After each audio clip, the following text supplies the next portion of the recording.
what I expect out of myself in 2021 is to really, it feels pretty awesome to finally be a McLaren driver.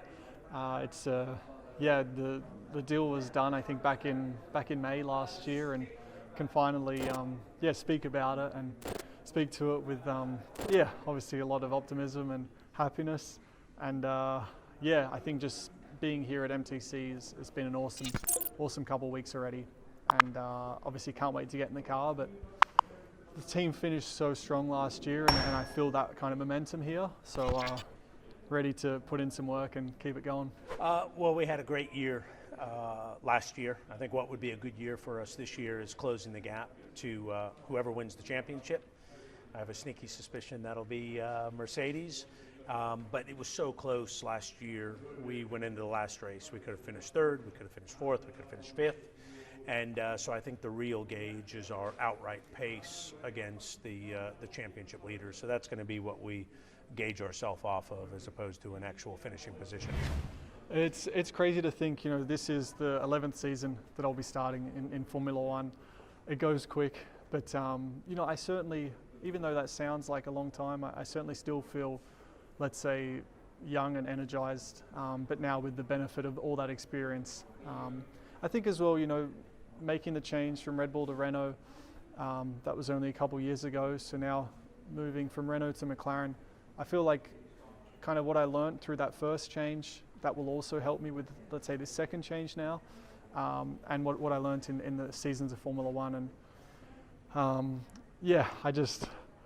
I think it's really just, I'm so motivated to get going and to race, and I think naturally all these things I'll just bring with me to the racetrack now and bring that enthusiasm as well, which hopefully the team really feeds off.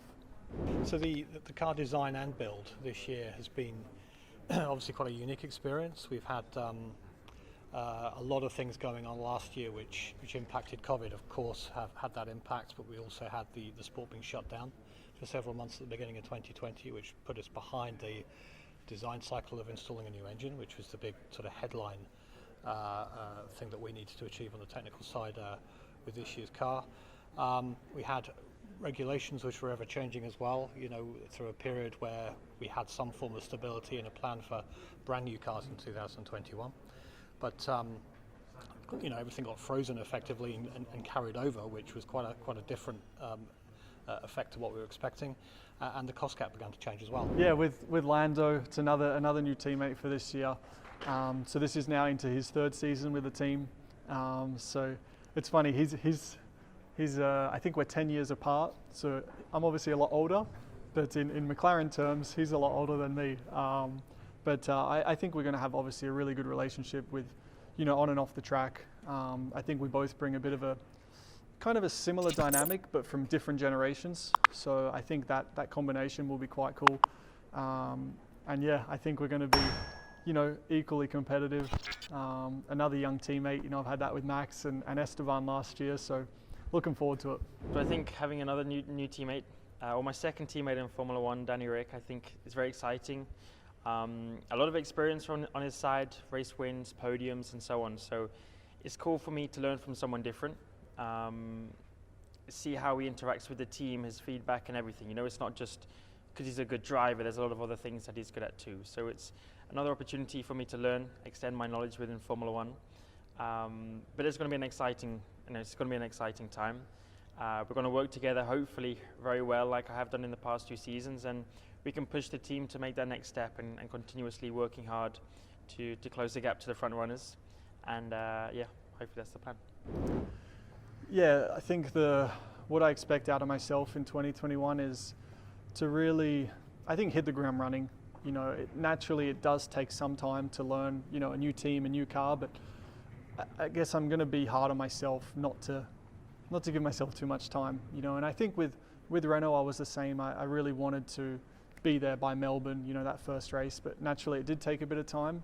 So I don't want to be naive, but I also want to just make sure that I'm just leaving kind of no stone unturned, and really make, by the end of the year, feel like I've had a big contribution to the team, moving forward and closing the gap.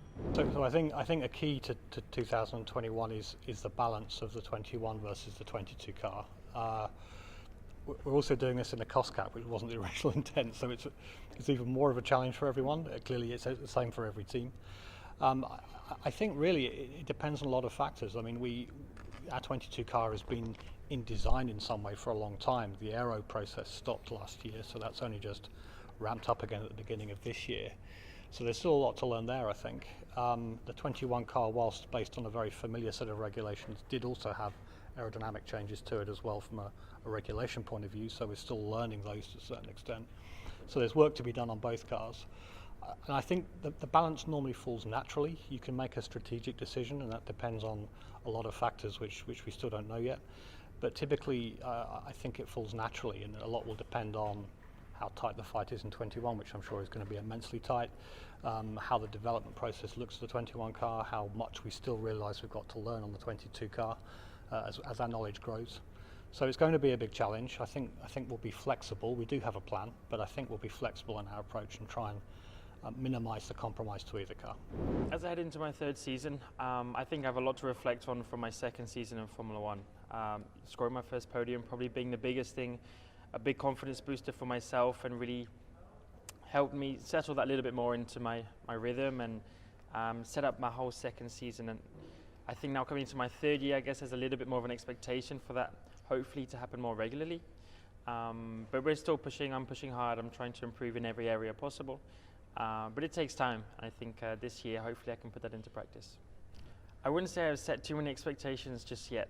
I think I take it one step at a time. So we wait and see the winter test and see how that goes. But there's a lot of things I've obviously worked on over the winter and will hopefully put into practice this year. And after the first few races, I think then I can set some more expectations and targets for myself. Of course, starting how I ended last year is the number one priority in a way. Not making sure I've slacked or done anything slightly worse. So starting off on the right foot and just continuously trying to improve in all these little areas that you can as a driver. And score some good results, maybe some podiums eventually, and just have a very good year. Well, I think for our business, we're in the business of motor racing, so we need to go motor racing to keep our business healthy.